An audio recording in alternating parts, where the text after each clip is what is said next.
Hey guys, what's up? Game Pizza Boy here, host of the Pizza Party. Good to see you all. Hope you're all doing fantastic. Welcome back to my YouTube channel. I know I haven't been active a lot lately with my videos as of late. I've been kind of just doing a lot of shorts. I've just been focusing on my streaming. I'm trying to find my groove to get back here on the YouTube a little bit more and find more videos to do, ideas in mind. I'm kind of coming up with my head. Maybe I'll do some stuff I've done before. I know I do a lot of big news related videos lately as a whole, but I need to try to get back to more of that in the future. And that's what I want to talk about kind of today. Just kind of like a news, but also kind of like a discussion slash rant kind of video involving some specific I'm going to be reading with you guys that just I kind of saw yesterday, and I want to discuss about it and just kind of get my thoughts on it. Just a lot to kind of go over as a whole and just kind of discuss it with you guys. So that is my main goal I want to do for today.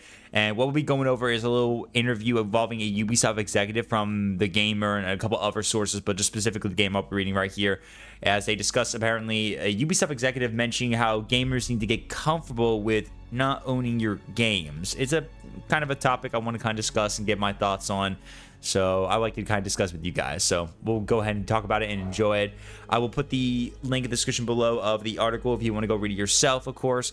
And if you do enjoy this video, make sure you hit the like button, comment down below, and tell me your thoughts about this whole situation. And please don't forget to subscribe. I would appreciate your support and keep the channel growing here. I would very much appreciate it. I'm trying to diverse myself more as possible onto other platforms besides overall my platforms like Twitch, and recently getting back to Kick right now. I actually been getting back to that as of late right now, make some decisions to do some multi-streaming. So I need to try to diverse my content more as possible. So I would appreciate that very much indeed if you guys do so.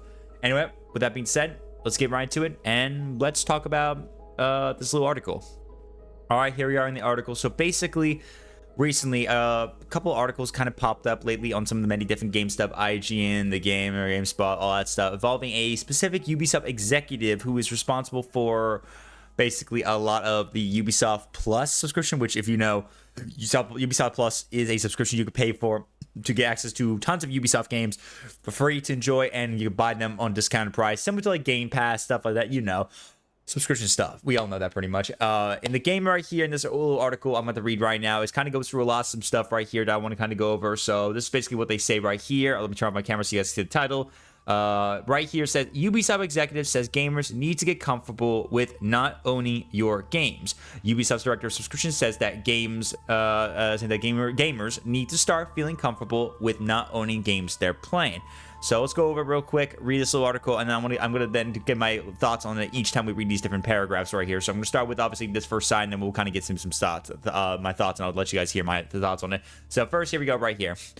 This one first starting off with, just like with music and television, the game industry has been slowly shifting towards the all-digital future for some time now, despite pushback from certain communities with concerns surrounding preservation and ownership. That's true very much, I know that. Unfortunately, it seems like the biggest publishers out there aren't concerned about the latter, as a Ubisoft executive recently stated that gamers need to get used to the feeling of not owning their games.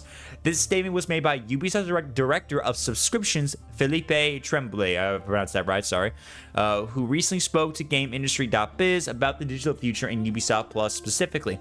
Tremblay states that people eventually got comfortable with not owning their CD or DVD collections, and that a similar shift in attitude needs to happen in gamers. And then this was a quote I guess they made right here, stating, one of the things we saw as the gamers are used to a little bit like DVD, having and owning their games. That's the consumer shift that needs to happen. He goes on to explain that not owning a game doesn't mean you lose your progress, and that you still keep the time you invested in what you built, even though you don't have a physical copy to stick on your shelf. Tremblay also states that he understands the gamer's perspective when it comes to owning games, but claims that services like Ubisoft Plus will allow them to access their games when you feel like.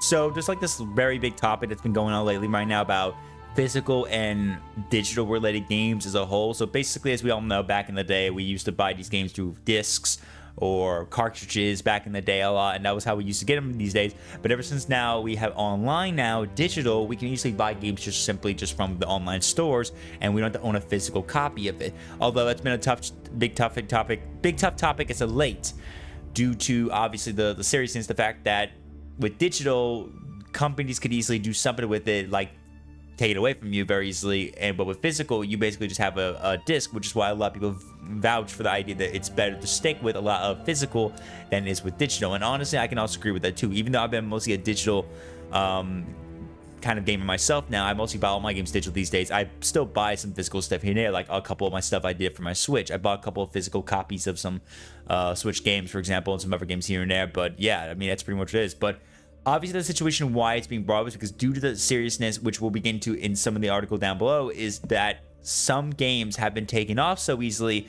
and taken away from people, and if they own the game, they bought it, and basically they lose that copy and they'll have to go buy like another copy. The situation of how hard this is about this is the fact that they're stating as if like just because you bought the game digitally, you don't technically own the game, and thus that means you could basically lose it. Even though I find that kind of bullshit in my opinion, because like the fact is you do own the game. You own the copy of the game. You own because you bought it. You bought the game. You paid $60-$70 for this game and you own it.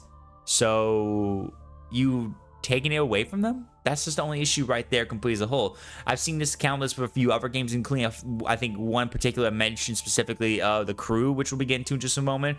But it just seems kind of very awkward to me, the fact that we're even dealing with a situation right now with the developers and these executives especially, about the situation when it comes to how we own our games very easily, and the fact that now they're encouraging the fact that we need to get comfortable not owning games, which is going to be the big topic about the whole streaming service situation in just a moment we're about to get into.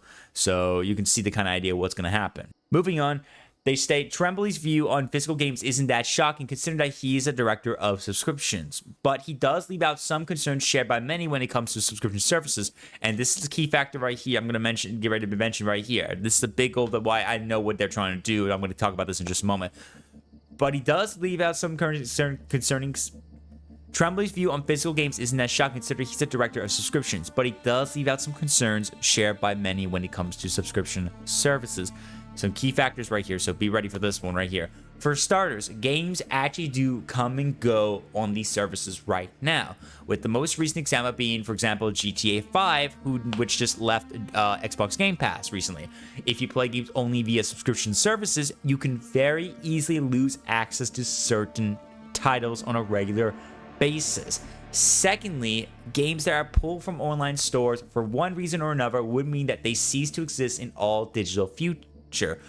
Two high-profile examples are the original Alan Wake game and Ubisoft's even very own The Crew, both of which are pulled due to licensing issues. This can happen sometimes. This happens a lot, pretty much.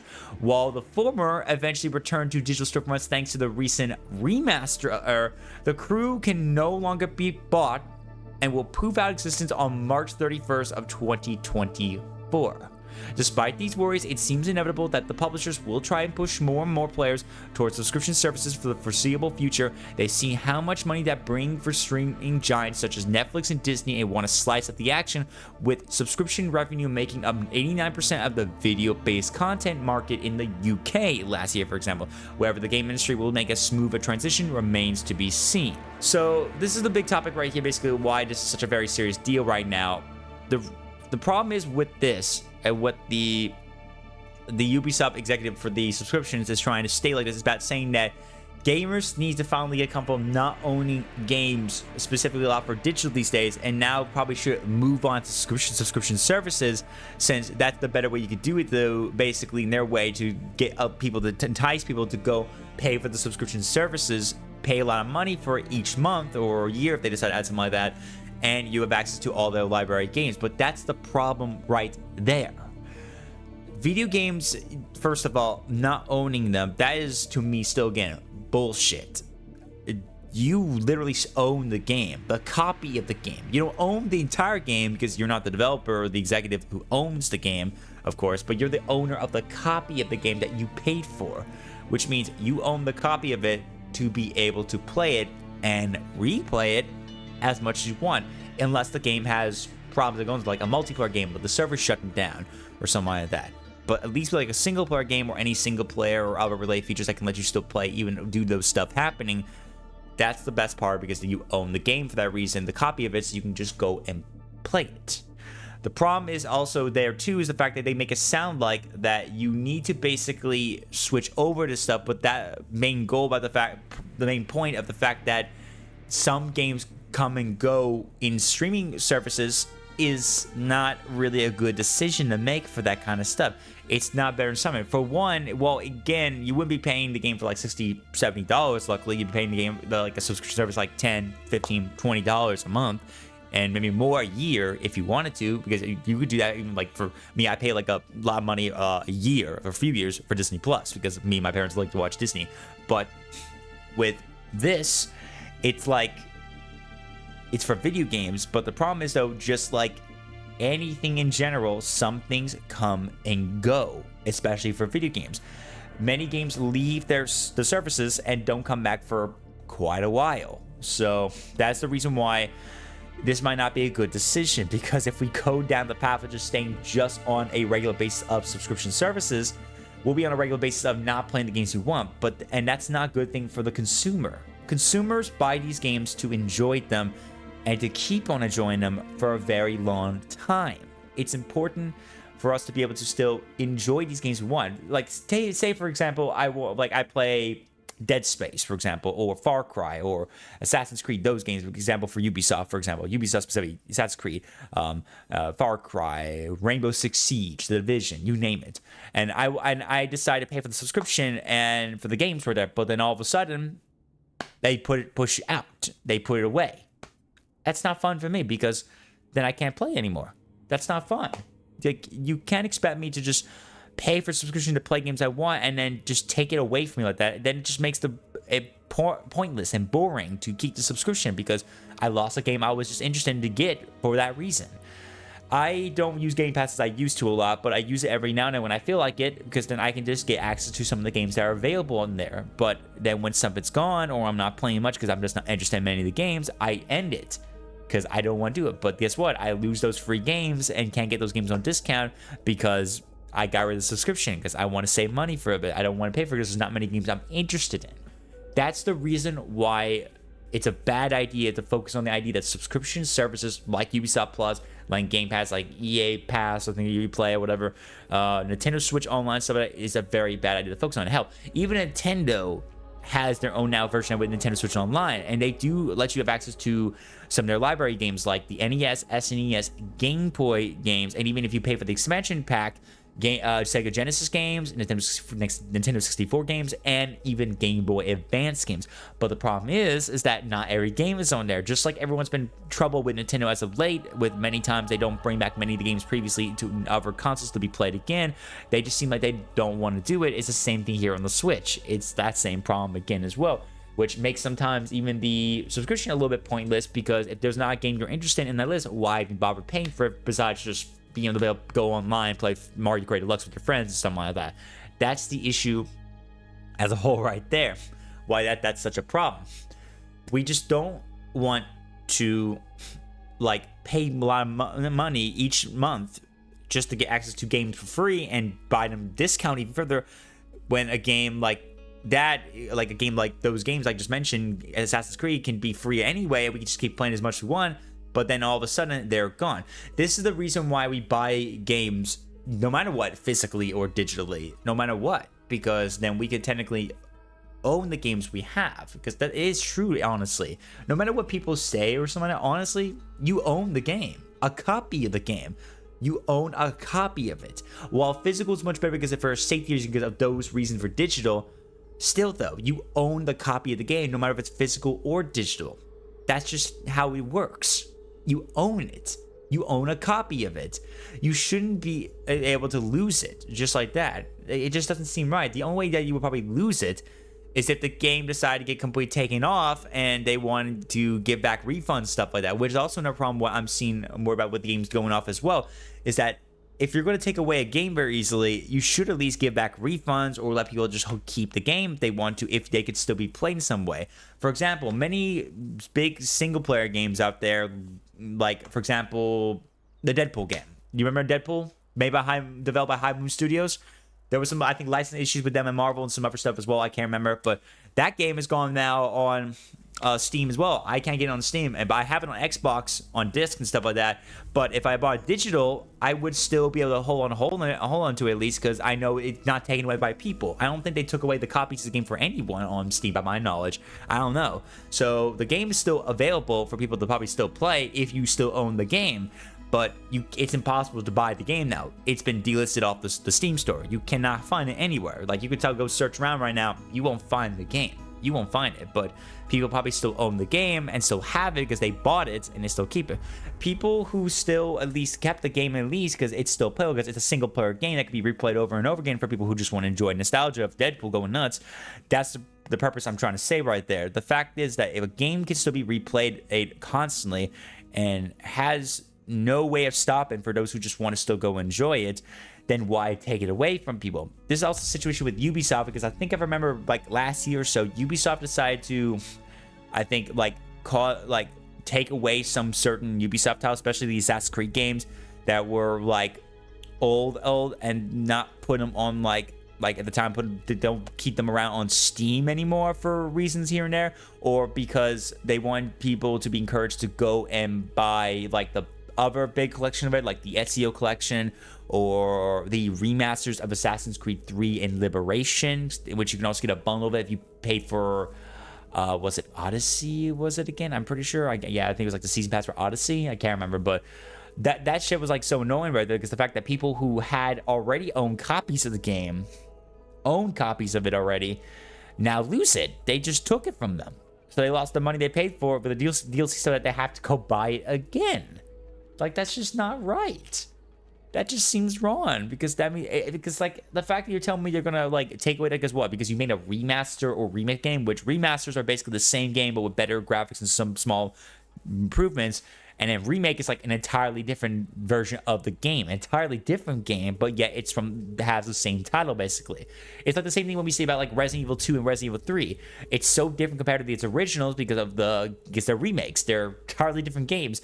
They've been modernized from what Resident Evil is going for, and you can kind of see what I mean. Basically, the game's improved. Even Resident Evil 4, which was that kind of 3-based stuff, has improved a lot for its own remake with the graphics, the gameplay, the story a little bit, the controls. You can possibly imagine, and it was a fun game. I enjoyed it.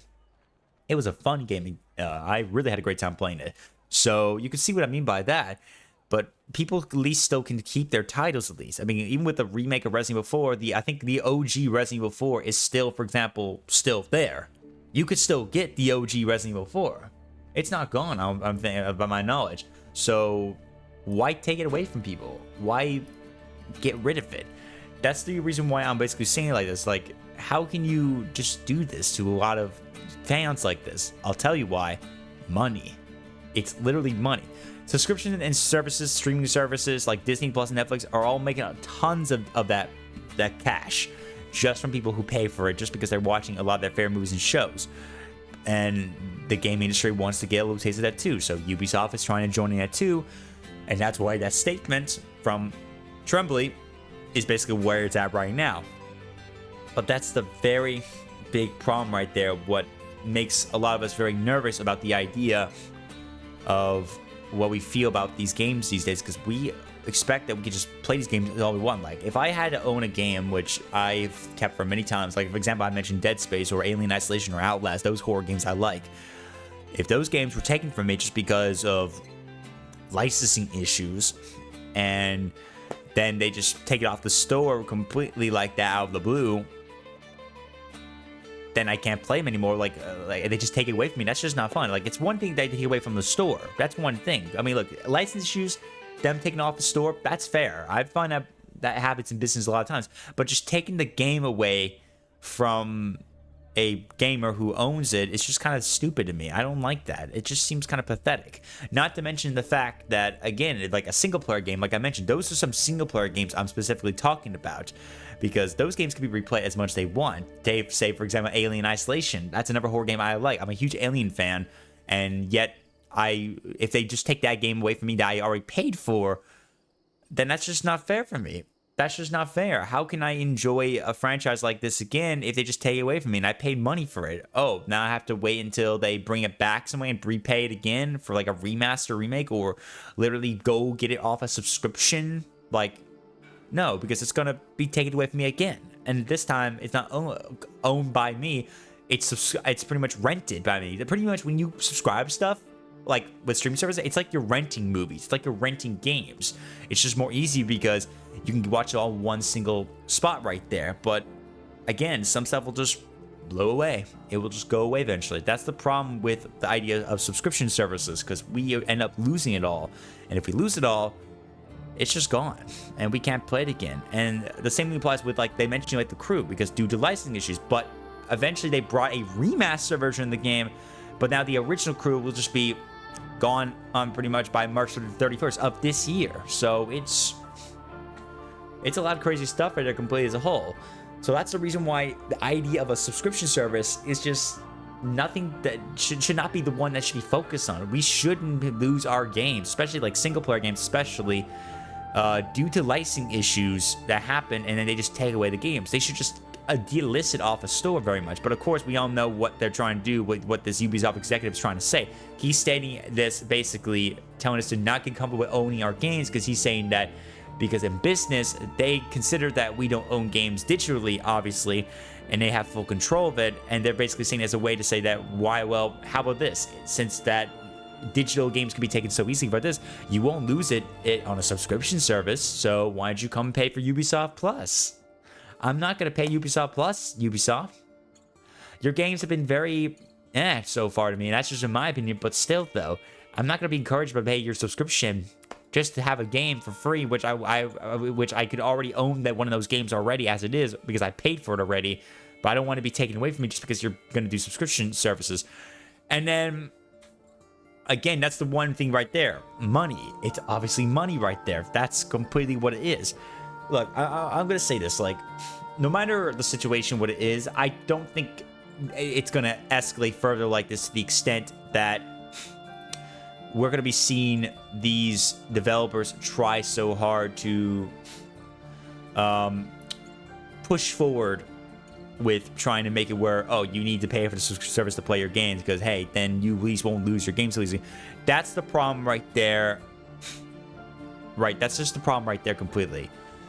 I hate the fact to see people try to lose these games so easily just because of the fact that these guys just want to make more money. That's the problem right there I'm seeing right now. I don't see this being just simply just because we don't own the games. It's just more of the fact that they just want us to encourage us to just go pay their subscriptions and literally go buy, like, physically just get these games easily for free and then buy them on discount price by paying more extra money each time from their little subscription services. Almost everything does that in some ways. They always use a subscription service for gaming. Xbox Game Pass, you pay for it, you get all the games for free, and you can pay for discount, which is nice. But it shouldn't be the main focus of it completely. It should not. That is the problem right there in this time right now. We're worried about with consumers and the executives right there completely. The executives are trying so hard to make more money, and consumers are being juiced out and milked to their extent to get the money out of them as possible for games. It's awful to see people have to lose the games they love and play, to cherish for moments, only because they made a remake of the game. They're trying to encourage people to go pay for subscription, or just because of licensing issues. I mean, like, if the game was, like, terrible and did not receive very well, and people were complaining about it, like, for example, the day before that game, I'm pretty sure everyone's heard about, I would understand that game be taken away from everyone, and then they get refunds or get some benefits, compensation for that stuff. That's one thing, compensation, benefits, to get back from losing their games that they at least try to play, enjoy, or they love them so much. But when it's like a good game, like a very successful game, though, I don't expect it to be gone forever. I expect it to be still remaining. This is why, like, for example, almost many of the Call of Duty games you could think of are still there to play. You can play almost many of the original Call of Duty games on Steam, for example. But imagine if they just Activision started deciding to take away all those games. You can't play the original Call of Duty anymore. They don't just take it away from the store. They just take it away from you. You lose the money you paid for from that long ago, and you lose the game. That wouldn't be fun. That's not fun at all. You take away those that dearly enjoy these games. You took away the stuff that they enjoy. You took away the memories from them, and they can't replay it. Not again. They can't replay it. I really hope for the best that this sort of situation keeps bringing more attention, and I encourage everyone to bring this attention too, so that we can try to hopefully the future of the game industry not go down that path, especially in the digital age of gaming. So we can just make sure that we can still buy these games online without issues. Now, for me, I will encourage this, even though for me, who mostly plays digital games all the time, I encourage people, if you don't want to risk it very much, please please, please, please just buy the game physical. Just go buy the game physical. Do that for me. So if a game you love, you're worried you don't want to go away, at least you have a disc or a small cartridge if you play on the Switch, because they do that too. But you know what I mean. Just do that, and I promise you, your game won't be taken away, because they can't do that on things. But that's all. But if you're like me, who doesn't care and will still get the games digital, and you want to stick to digital, go for it. It's your choice. But I encourage people to do that. I'm not gonna do it. It's just not my decision, and I feel like I want to do. In my opinion, I want to stick with digital. I just don't want to do it. I don't have any shelves like back there to put us up. I'm planning to get some like that soon, so I can at least put up my cartridges of games and disc cases and stuff like that. But until then, I don't have anything to put up there, so I can't just stick all that in one spot. But for those who can or still will find a way to do it, just please, definitely just go get it physical to keep yourself safe. And don't buy the subscriptions unless you really think you want to. But I wouldn't do it just not to encourage to give money that easily to these developers that easily, because of their scummy idea to believe that just because that you pay for the game does not mean you own the game. Like, that just doesn't seem right to me. You do own the game. You own a copy of the game. It's yours. You have every right to own it and play it as you please. It should never be taken away from you. It should never be taken away from you so easily. The only way it could be is if, to me, if it was a bad game and you should be issued a refund or compensation, or the fact that it's a multiplayer game and servers get shut down or license issues happen, and then obviously things just get shut down, and then it makes it hard to play the game. So that means why even keep it anyway? Why play anyway? So obviously that's a reason to be taken. But when it's like a single player game, for example, a story game like Assassin's Creed and Far Cry, for example, with Ubisoft, or any other big game right there, even like campaigns in Call of Duty, stuff like that, blah blah blah, they shouldn't be taken away from you for that like taken away completely. It should be available to still let you play those stuff at least, because they'll be there for you if you want to replay it over and over again. That's just in my opinion. Anyway, that's pretty much a rant about how I feel. That's how I feel about this situation. I hope you guys enjoyed the video. If you did enjoy, hit the like button again. Comment down below. Tell me your thoughts about the situation. I like to get a little discussion about everything that's been going on. Subscribe if you want to show your support to the Pizza Party here on the YouTube channel. I do appreciate everyone for all love and support, as always. I know that it's a tough time for us, a lot of gamers, but I know we're going to be fine there. But like I said, guys, I encourage people, your decision, but please stick with physical. Don't pay for the subscription unless you really want to, but just do it just for the sake if you don't want to encourage and give money that easily to these executives who are that greedy to take away your money that easily and do this to your games just because they say you do not own games despite buying them. And yeah, it's a really tough time for us right now, but I know we'll be fine for sure. It's not the end of the world, but it's definitely it's very serious for us to at least kind of talk about that very much. But anyway, guys, I hope you guys enjoyed the video, and thank you guys for joining in. I appreciate love and support, and have a good rest of your day, my friends. Keep on gaming.